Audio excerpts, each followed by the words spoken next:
దేవుని వాక్యాన్ని విన్నాం.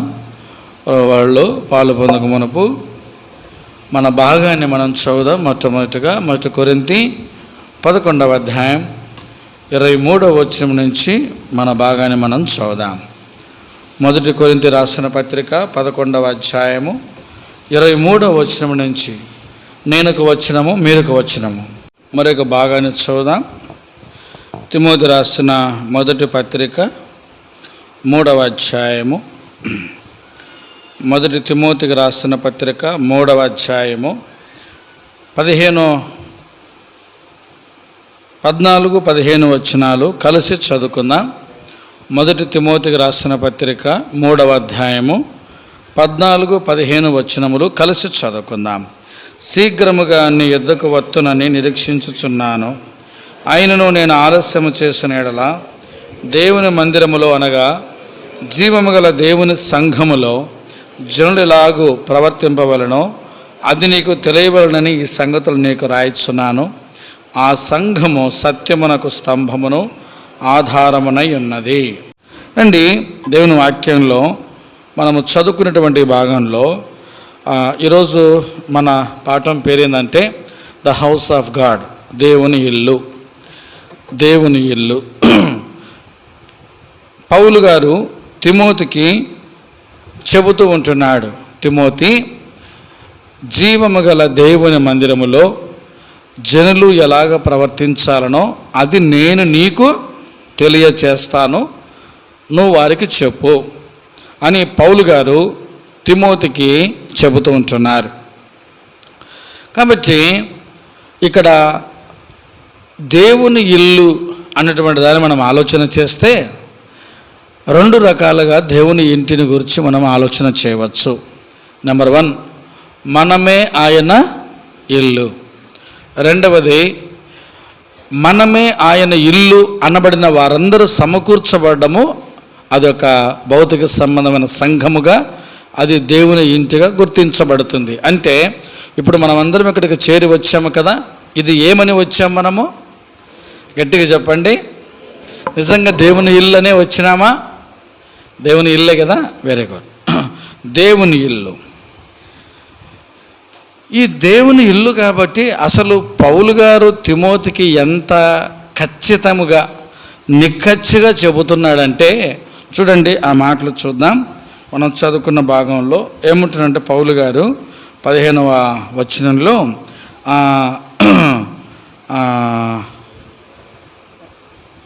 జనులు ఎలాగూ ప్రవర్తింపవలనో అది నీకు తెలియవలనని ఈ సంగతులు నీకు రాయిచున్నాను. ఏమంటున్నాడు? ఈ సంగతులు. ఏ సంగతి? ఏ సంగతి? మందిరములో మనం ఎలా ఉండాలా, జీవము గల దేవుని సంఘములో జనులు ఎలాగ ప్రవర్తించాలా అన్నటువంటి సంగతులు నేను ఇప్పుడు నీకు చెప్పబోయే ఈ సంగతి అంటున్నాడు. ఈ సంగతిని నువ్వేం చేయాలా? మొట్టమొదటిగా 4వ అధ్యాయం 6వ వచనం, 1 తిమోతి 4:6 త్వరగా చదవాలా?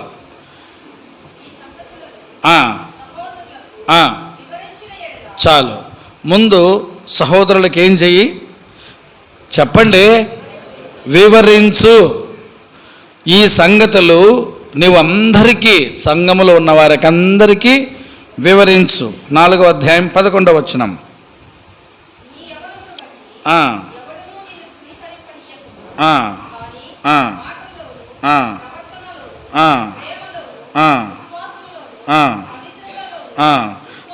పదకొండవ వచనం అంటే ఈ సంగతుల నాజ్ఞాపించి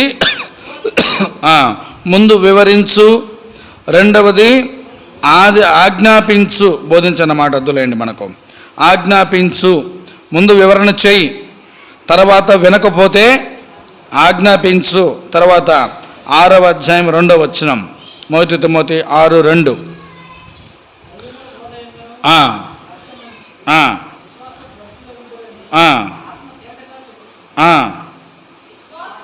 విశ్వాసులైన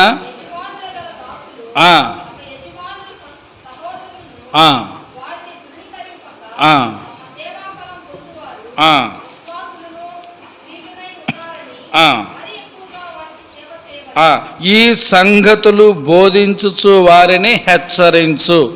ఉపోద్ఘాతాన్ని అర్థం చేసుకోండి.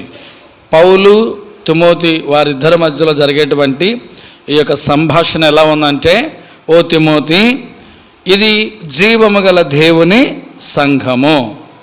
ఈ జీవము గల దేవుని సంఘంలో జనులు ఎలాగ ఉండాలనో ఈ సంగతులన్నీ నేను నీకు చెబుతా. నువ్వేం చేయాలంటే ముందు వారికి వివరంగా చెప్పు, అర్థమయ్యేలాగా. వినకపోతే గట్టిగా ఆజ్ఞాపించు, తప్పులేదు. అప్పటికీ వినకపోతే నువ్వు హెచ్చరించు, తప్పులేదు. ఎందుకంటే ఈ సంగతులు దేవుని ఇంటిలో ఉండవలసినటువంటి నియమములు. ఇప్పుడు నేను ఒక ప్రశ్న వేస్తాను. ఇది దేవుని ఇల్లు అయితే ఎలా ఉంటుంది? అర్థమైందండి? ఎఫ్రత దేవుని ఇల్లు అయితే ఎలా ఉంటుంది? పౌలు గారు తిమోతి గారు మధ్యలో జరిగినటువంటి ఈ కాన్వర్జేషన్ అంతా మనము మన జీవితంలోకి అన్వయించుకుందాం. ఇది దేవుని ఇల్లు అయితే ఎలా ఉంటుంది? చూడండి, 1 తిమోతి 1వ అధ్యాయం 1-2 వచనాలు. మన రక్షకుడైన దేవుని యొక్కయు మన నిరీక్షణ అయిన యేసుక్రీస్తు యొక్కయు ఆజ్ఞ ప్రకారము క్రీస్తు యేసు యొక్క అపోస్తలుడైన పౌలు విశ్వాసమును బట్టి నా నిజమైన కుమారుడగు తిమోతికి శుభమని చెప్పి వ్రాయున్నది. చాలండి. ఇప్పుడు ఒక్కొక్క మాటను నేను వివరంగా చెబుతాను, మీరు అర్థం చేసుకోండి. ఇప్పుడు పౌలు తిమోతిని ఏమని సంబోధిస్తున్నాడు? నా కుమారుడు. అంటే వాళ్ళిద్దరి యొక్క రిలేషను తండ్రి కుమారుల యొక్క సంబంధముగా మనకు కనబడతా ఉంది. 5వ అధ్యాయం 1వ వచనం, 1 తిమోతి. వృద్ధుని గద్దింపగా తండ్రిగా భావించి అతనిని హెచ్చరించుము. అయ్యా, దేవుని మందిరంలో ఎలా ఉండాలంటే, ముందు అసలు ఇది దేవుని మందిరమే అయితే మనము వీటిని ఒకసారి ఆలోచన చేద్దాం. అంటే పౌలు తిమోతి వీరిద్దరూ ఎటువంటి సంబంధం కలిగి ఉన్నారు? తండ్రి కుమారుల సంబంధం కలిగి ఉన్నారు. ఇది దేవుని ఇల్లు అయితే దేవుని ఇంటిలో సంబంధాలు ఉంటాయి. ఇది ఫస్ట్ పాయింట్, అర్థం చేసుకోండి. ఇది దేవుని ఇల్లు అయితే ఇక్కడ సంబంధాలు ఉంటాయి, రిలేషన్షిప్స్ ఉంటాయి. ఆ రిలేషన్షిప్స్ ఏంటో నేను తర్వాత మీకు వివరంగా చెబుతాను. ఇది దేవుని ఇల్లు అయితే సంబంధం ఉంటుంది. అంటే సంబంధము లేనివాడు దేవుని ఇంటికి చెందినవాడు కాదు. మళ్ళా చెబుతాను. సంబంధము లేనివాడు అంటే బంధుత్వము లేనివాడు దేవుని సంబంధి కాదు. అంటే దేవుని ఇంటిలోకి వచ్చిన ప్రతి ఒక్కరూ, ఇంకా ఇది దేవుని ఇల్లని గుర్తిరిగిన వారందరూ ఇటువంటి ఆత్మ సంబంధమైనటువంటి సంబంధాలు కలిగి ఉంటారు.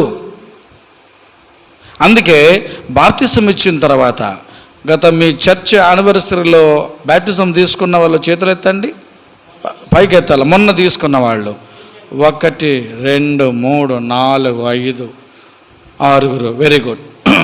మీరెవ్వరు మాట్లాడద్దు, నేను వారిని అడుగుతాను. మీకు హస్త నిక్షేపం చేశారమ్మా? చేశారా? తల మీద చేయబెట్టి ప్రార్థన చేశారా?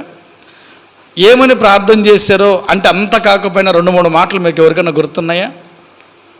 తప్పులేదు, మీరేం బాధపడవద్దు, క్వశ్చన్ చేశానని అడుగుతున్నా. మీ తల మీద చేయబెట్టి ప్రార్థన చేశారు కదా, ఏమని చేశారో మీకు ఏమైనా గుర్తుందా? నీకు గుర్తుందా అమ్మాయి? Very good. లేదు. నీకక్క? మీకమ్మ? మీకు సిస్టర్? నీ పక్కన ఉండమ్మా, చెయ్యిస్తారు కదా మీరు కూడా, నీకు గుర్తులేదు. బ్రదర్ మీకు గుర్తుందా? మీరే, మీకేమైనా గుర్తుందా? ఒక్క మాట అయినా కొంచెం ఏమని చేశారో, కనీసం ఆ ప్రార్థనకు ఆ అర్థమేంటో మీకేమన్నా అర్థమైందా, గుర్తుందా అని. మీకు అయ్యగారు, పెద్ద ఆయన, అంకుల్, మీరు కూడా చెయ్యి ఎత్తినట్టున్నారు, కొత్తగా బాప్తిసం తీసుకున్నారంటే. మీకెవరు గుర్తులేదా? సరే, మీరు కొత్త వాళ్ళు కాబట్టి గుర్తులేదు. పాత వాళ్ళు ఇప్పుడు అడిగితే వెంటనే చెప్పేస్తారు. మీరు చెప్పండి, మీ హస్త నిక్షేపణకు మీకు ఏమైనా ప్రార్థన చేశారు? దాని ఉద్దేశం ఏంటి? బోధకులు చెప్తారు, నాకు తెలుసు, తిమోతి గారు, మోహన్ గారు, మిగిలిన వాళ్ళు ఏమన్నా చెప్తారా? ఏం జాషువా బ్రదర్? ఎవరికైనా గుర్తుందా అక్క? చెప్పండి, తప్పైనా పర్వాలేదు, మీరు చెప్పాలా, అది నాకు కావాల్సింది.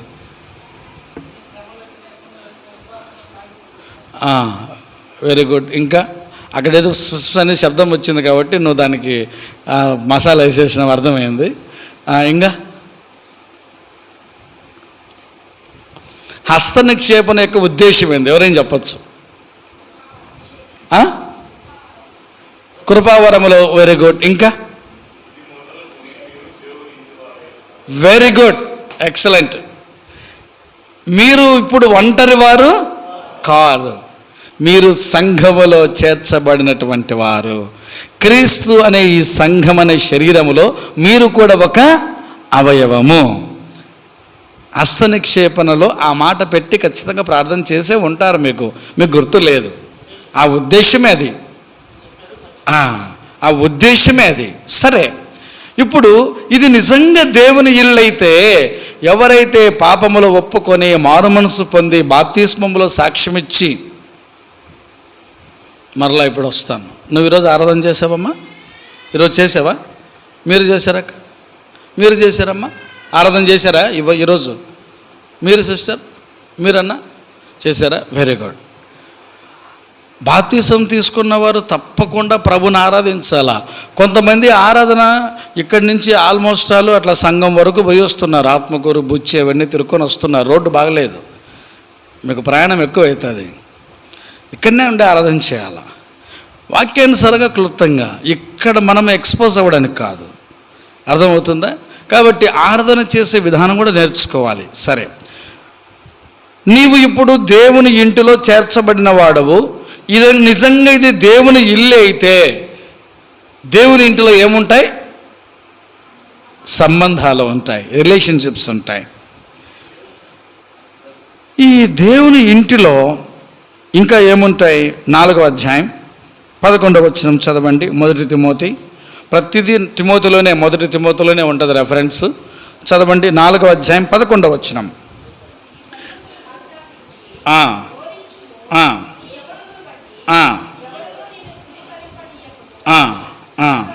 చాలు సిస్టర్, ఈ సంగతులను ఆజ్ఞాపించి బోధించుము. 13వ వచనంలో హెచ్చరించు, బోధించు అని చెబుతూ ఉంటాడు. ఇది దేవుని ఇల్లే అయితే ఇక్కడ ఆజ్ఞలు ఉంటాయి, నియమములు ఉంటాయి. అందరు బాగా జ్ఞాపకం చేసుకోండి, మనసులో పెట్టుకోండి, లేకపోతే రాసుకోండి. మొట్టమొదటిగా ఇది దేవుని ఇల్లు అయితే ఏముంటాయి? మొదటిది వేస్ట్, నేను దిగిపోవడం మేలు కరెక్ట్గా. ఇది దేవుని ఇల్లు అయితే ఇక్కడ సంబంధాలు ఉంటాయి, రిలేషన్షిప్స్ ఉంటాయి. Very good. రెండవది, ఇది దేవుని ఇల్లు అయితే ఇక్కడ ఆజ్ఞలు ఉంటాయి.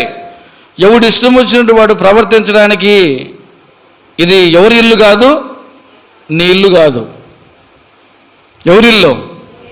దేవుని ఇల్లు. 3వ సంగతి నేను మళ్ళీ వీటిని వివరిస్తాను. 1వ అధ్యాయం 3వ వచనం 1 తిమోతి. నేను మాసిదోనియకు వెళ్ళుచుండగా సత్యమునకు భిన్నమైన బోధ చేయవద్దనియు, కల్పనా కథలు, మితము లేని వంశావళులను, విశ్వాస సంబంధమైన దేవుని ఏర్పాటుతో కాక వివాదములతోనే సంబంధము కలిగి ఉన్నవి కనుక వాటిని లక్ష్య పెట్టవద్దని. అంటే ఇక్కడ మనకు కనబడుతుంది ఏంటంట? సత్యమునకు భిన్నమైన బోధ, కల్పనా కథలు, తర్వాత వివాదములు, ఇవన్నీ ఉన్నాయి. ఎక్కడ? దేవుని ఇల్లు అయితే వ్యతిరేకత కూడా ఉంటుంది, అది అర్థం చేసుకోండి. లేదా శత్రువు కూడా పని చేస్తూ ఉంటాడు, ఇది సత్యం. దేవుని ఇంట్లో శత్రువు ఎలా వస్తాడు అది నేను తర్వాత మాట్లాడతాను. మళ్ళీ అర్థమవుట కొరకు 4వ అధ్యాయం 1వ వచనం 1 తిమోతి. అయితే కడవరి దినములలో కొందరు అబద్ధికుల వేషధార వలన మోసపరచు ఆత్మల యందు దయముల బోధన లక్ష్యముంచి విశ్వాస భ్రష్టులకుదని ఆత్మ తేటగా. దీని అంతటిని బట్టి మనకు అర్థమయ్యేది ఏంటంటే 3 సంగతులు, మీరు కన్ఫ్యూజ్ కావద్దు. ఇది దేవుని ఇల్లు అయితే ఇక్కడ సంబంధాలు ఉంటాయి, దేవుని ఇల్లు అయితే ఖచ్చితంగా ఆజ్ఞలు ఉంటాయి, దేవుని ఇల్లు అయితే ఇక్కడ వ్యతిరేకత కూడా ఉంటుంది. ఈ మూడిటిని మనము ధ్యానం చేద్దాం ఈరోజు. సంబంధాలు, ఎటువంటి సంబంధాలు దేవుని ఇంటిలో? జ్ఞాపకం చేసుకోవాల్సిన సంగతి ఏంటంటే, ఇక్కడికి వచ్చే ముందు ఇది దేవుని ఇల్లు అని ప్రతి ఒక్క అక్కరము మనం ఎప్పుడు గమనంలో పెట్టుకోవాలా. సాధారణంగా ఇక్కడ ఉన్నటువంటి వారి పరిచయం చేస్తూ ఉంటే కొన్నిసార్లు బహుశా ఆశీర్వాదం గారు కావచ్చు, ఇంకా ఏమన్నా ఇది వాళ్ళ చర్చి అని అనుకుంటారు. ఒకవేళ వాళ్ళ చర్చి అయితే ఆశీర్వాదం గారిని అడగండి. ఇప్పుడు అందరి ముందు అడుగుతున్నా, బ్రదర్ ఇది దేవుని ఇల్లా మీ ఇల్లా? దేవుని ఇల్లు, దేవుని ఇల్లు. ఇది దేవుని ఇల్లు అయితే మనకు ఆత్మ సంబంధమైన సంబంధాలు ఉంటాయా? ఎటువంటి సంబంధాలు రండి వాక్యంలో చూద్దాం. ఎటువంటి సంబంధాలు, ఎటువంటి రిలేషన్షిప్స్ ఉండాలనో ఇక్కడ 1 తిమోతి 5:1 మనం చదువుకున్నాం. మళ్ళా చదవండి ఎవరైనా ఒకరు. వృద్ధుని గద్దింపక తండ్రిగా భావించి అతని హెచ్చరించుము. అలాగనే 3వ వచనము చివరిలో ఉంటుంది. ఆ వచనము కంటిన్యూషన్ ఏంటంటే సన్మానింపుము అనేటువంటి మాట మనకు కనపడుతుంది. గమనించండి, ఎటువంటి రిలేషన్స్ దేవుని మందిరములో ఉండాలంటే రెస్పెక్టబుల్ రిలేషన్స్ ఉండాలి. అంటే గౌరవప్రదమైనటువంటి సంబంధాలు కలిగి ఉండాలి. దేవుని మందిరములో అందరూ సమానమైన వారు, అందరూ ప్రశస్తమైన వారు, అందరూ కావలసిన వారు అనే దైవజనుడు భక్సింగ్ గారు చక్కగా చెబుతూ వస్తూ ఉంటారు. ఆయన పుస్తకాల్లో కూడా రాసి ఉంటారు. గమనించండి, దేవుని మందిరములో ఎటువంటి సంబంధాలు కలిగి ఉండాలో మనము గట్టిగా చెప్పాలి అందరూ. రెస్పెక్టబుల్, గౌరవప్రదమైనటువంటి సంబంధాలు కలిగి ఉండాలా. అక్కవని, చెల్లివని, అన్నవని. అందుకే మన సహవాసములో ప్రభు కృపను బట్టి ఇక్కడ సేవకులకు డిసిగ్నేషన్స్ ఉండవు, విశ్వాసులకు డిసిగ్నేషన్స్ ఉండవు. మనమందరము సహోదరులము, సహా ఉదరులము. అంటే ఒకే పొట్టలో నుంచి, అంటే ఒకే రక్తములో నుంచి వచ్చినటువంటి వారము. అందుకే ఇక్కడ ఎవరు వచ్చినా కూడా చక్కగా చాపల మీద కూర్చోవాలా. అందరికీ ఒకటే రకమైన కుర్చీలు. ఇక్కడ ఏ భేదం ఉండదు. ఇక్కడేమి సోఫా సెట్లు ఉండవు. నేను అక్కడక్కడ కొన్ని చర్చెస్కి వెళ్ళినప్పుడు గమనిస్తూ ఉంటాను, కొన్ని మంచి కుషన్ చైర్స్ ఉంటాయి. అవి ఎవరికంటే ఎవరు గెజిటెడ్ ఆఫీసర్స్ ఉంటారో చర్చెస్లో వాళ్ళకి, ఎవరు ఎక్కువగా డబ్బులు సమర్పించుకుంటారో వారికి ఒక సపరేట్గా కుర్చీలు. నో, అది కానే కాదు. ఇక్కడ గౌరవించబడవలసింది దేవుడు మాత్రమే. దేవుని సంఘములో ఒకరినొకరు గౌరవించుకోవాలా. ఇక్కడ పేదవారు, డబ్బులున్నవారు, డబ్బులు లేనివారు, ఉద్యోగస్తుడు, పని చేసుకునేవారు, పల్లెడు, టౌనోడు, ఈ కులము ఆ కులము ఏమీ భేదము లేదు. ఇది దేవుని ఇల్లే అయితే ఇక్కడ గౌరవప్రదమైనటువంటి సంబంధాలు కలిగి ఉండాలా. అవి ఉన్నాయా? ఒకవేళ అవి లేవు అని అంటే నీ దృష్టిలో ఇది దేవుని ఇల్లు కాదేమో. మీ ఇంటిలోకి నేను వస్తాను, నేను వచ్చి పెత్తనం చేస్తాను మీ ఇంట్లో. మీరు అక్కడ కూర్చోమంటే ఏం పెడితే, మీరు ఏం మాట్లాడిస్తే అంతే. సరే నేను బెడ్రూమ్లోకి వస్తానా, నేరుగా కిచెన్లోకి రాగలనా? ఒకవేళ నాకు వాష్రూమ్ అవసరమైతే కూడా, బ్రదర్ వాష్రూమ్కి వెళ్ళనా ప్లీజ్. ఎందుకు? అది నా ఇల్లు కాదు. ఇది దేవుని ఇల్లు అయితే, ఇక్కడ ఉన్న వారందరూ దేవుని బిడ్డలైతే, దేవునితో సంబంధం కలిగిన వారైతే ఎందుకు ఒకరికొకరికి గౌరవ సంబంధమైనటువంటి రెస్పెక్టబుల్ రిలేషన్ లేదు? ఇప్పుడు ఉదాహరణకి మినిస్టర్ కొడుకు వచ్చాడు అనుకోండి, వాళ్ళ నాన్న మినిస్టర్, కొడుకుని నిర్లక్ష్యం చేస్తామా? చెప్పరే. నా వాళ్ళ నాన్నకి ఎంత గౌరవిస్తామో చెప్పాలంటే ఎక్కువ ఇస్తాం. ఎందుకు? వీడి ద్వారా ఏమైనా పని దొరుకుతుందేమో. నిజమేనా? మరి దేవుని బిడ్డలుగా ఉన్నటువంటి నీ తోటి పరిశుద్ధులతో, నీ తోటి విశ్వాసులతో నువ్వెందుకు గౌరవప్రదంగా ఉండలేకపోతున్నావు? వయసులో పెద్దవారిని తండ్రిగా, తల్లిగా ఎందుకు భావించలేకపోతున్నావు? కారణం ఏంటో తెలుసా? నీ సొంత తల్లిదండ్రులను గౌరవించకపోతే దేవుని మందిరములో కూడా వృద్ధులను నీవు గౌరవించావు. చాలామంది మందిరానికి వస్తారు, తల్లిదండ్రులను చూసుకోరు. చాలామంది మందిరానికి వస్తారు, వారికి భోజనం పెట్టారు. వారి పెన్షన్ కావాలా, వారి ఆస్తి కావాలా, వారి యొక్క డబ్బులు కావాలా, వాళ్ళ బంగారు కావాలా.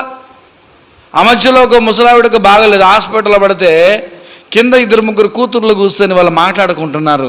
అమ్మాయి మాటిలు నువ్వు తీసుకో, గాజులు నేను తీసుకుంటా, ఎవరిని బతికే ఉందే కావా.